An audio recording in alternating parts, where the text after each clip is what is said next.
সেই স্বাদ, এত স্বাদ কে?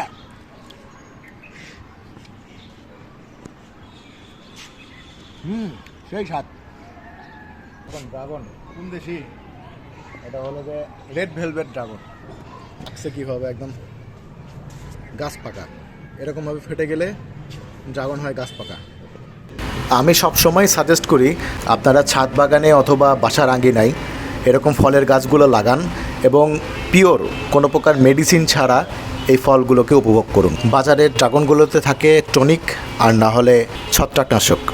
আপনি নিজে চাষ করলেও যে ছত্রাকনাশক দিতে হবে না তা না, তবে বিষ কিংবা ছত্রাকনাশক প্রয়োগের নির্দিষ্ট সময় পরে সেটা খেতে পারবেন। অনেক সময় বাগানিরা নির্দিষ্ট সময়ের আগেই এই ফল তোলে এবং বাজারজাত করেন, যেটা আমাদের স্বাস্থ্যের জন্য খুবই ক্ষতিকর। তাই বাজার থেকে ফল কিনে খাওয়ার ব্যাপারে সাবধানতা অবলম্বন করা জরুরি।